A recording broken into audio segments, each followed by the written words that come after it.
Welcome back to another Explainer. Today, we're diving straight into Chapter 3 of E.M. Forster's absolute classic, A Passage to India. We're going to unpack the stark physical and ideological gulf between the British colonizers and the Indian population. Specifically, we'll be looking at the events that unfold right within the mosque section of the novel. We've got Mrs. Moore's return to the club, Adela Quested's intense drive to see the quote-unquote real India, the collector's very questionable proposal of a bridge party, and that incredibly tense conversation between Ronnie Heaslop and his mother about her encounter with Dr. Aziz. I am so excited to guide you through this because Forster is just an absolute master at using small, seemingly mundane social interactions to expose massive structural cracks in an empire. We're going to look closely at how the British attempt to engage with India and how their own deep-seated prejudices make that utterly impossible. Picture this absurd situation right at the beginning of Chapter 3. Mrs. Moore has just re-entered the Chandrapur English Club after her really quiet, profound encounter with Dr. Aziz over at the mosque. And what does she find? The British are indoors, in immense, stifling heat, watching a third-rate amateur performance of a play called Cousin Kate. They have literally barred the windows just so the Indian servants can't look in. Think about that for a second. They would rather suffer an agonizing, sweltering heat than allow the local population to see them acting informally. It perfectly captures the extreme lengths the colonizers will go to just to maintain the illusion of their own superiority and total separation. Section 1. Inside the English Club, an isolated outpost. So, this stifling, claustrophobic club brilliantly illustrates the complete isolationist culture the colonizers have built for themselves. Just look at the details Forster gives us. You've got the barred windows, the immense heat, and this incredible vivid image of one electric fan revolving like a wounded bird, while another is completely broken down. It's an environment of decay and discomfort, and it's entirely self-inflicted. I mean, they've basically imported this little slice of England, complete with their play. But it just doesn't work in the Indian climate. That wounded bird imagery, it suggests their little cultural outpost is barely limping along. Yet they stubbornly cling to it just to avoid dealing with the vast, complex reality of the country waiting right outside those barred windows. Moving on to Section 2. Seeking the real India, a naive curiosity. The friction here is just fascinating. You have Adela's genuine curiosity juxtaposed directly against the horrified, deeply prejudiced reactions of the Anglo-Indian ladies. Adela openly announces to the club that she wants to see the real India. She actually wants to meet Indians not as servants or subordinates, but as friends. And the reaction? Pure condescension and disgust. Mrs. Callender literally says, "They give me the creeps," implying she wouldn't even want an Indian near her in heaven. Unbelievable, right?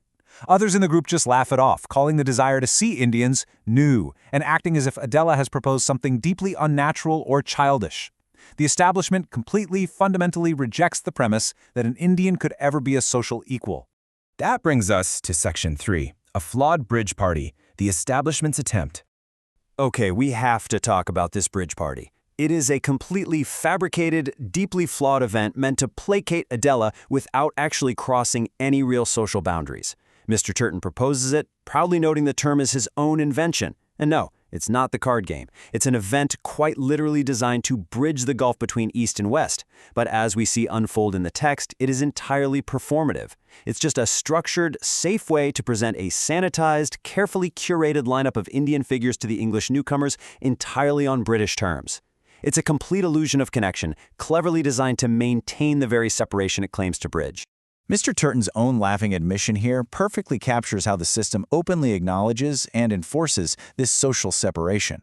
When Adela presses him saying she only wants to meet Indians she can come across socially, Turton actually laughs. "We don't come across them socially," he says. He dismisses the entire concept because the structural reality of Chandrapur simply doesn't allow for it. The ruling class interacts with the ruled class only in professional, transactional, or totally subordinate capacities. Turton's response? That is the quiet, polite, everyday face of absolute segregation. Section 4. Interrogating Mrs. Moore, a micro-interaction with a macro theme. You really have to track the rapid steps of Ronnie's escalating panic during this conversation with his mother. It goes from bureaucratic cynicism straight to outright horror in record time. First, Mrs. Moore casually mentions she met a doctor at the mosque. Ronnie's immediate assumption? It's a disreputable Hakim, some unvetted local from the bazaar who might pose a threat. Second, she clarifies he actually works at the Minto Hospital.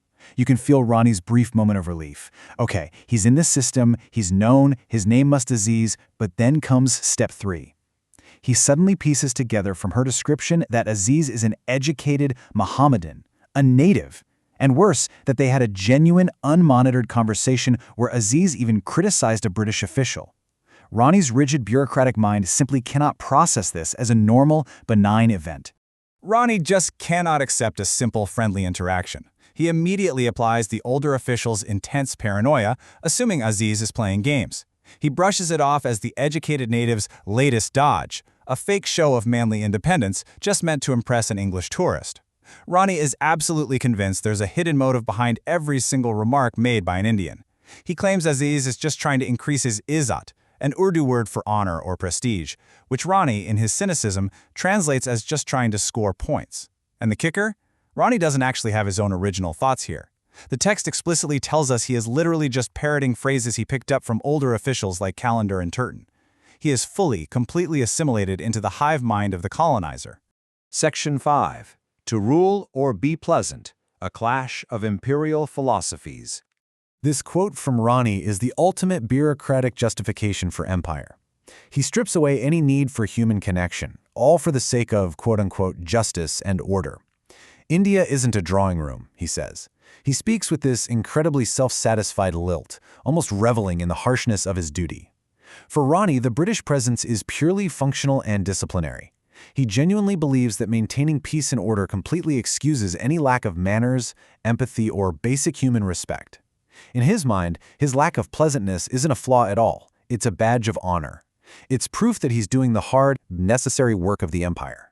But in stark contrast, Mrs. Moore's quiet, intuitive response anchors her belief that without basic human decency, the entire imperial project is totally bankrupt. She tells her son, point blank, the English are out here to be pleasant, and she pushes it further, linking this directly to her deep religious faith. For Mrs. Moore, God is love, so if the British are failing to show basic human love and pleasantness to the people of India, they are failing on a fundamental spiritual level, not just a social one. She feels it deeply, even if she can't logically explain it to him, that Ronnie's rigid bureaucratic script just isn't the final word on India. She truly thinks that a single touch of true regret from the heart would make the British Empire a completely different institution. So, we're going to wrap up our explainer today with a pretty provocative question.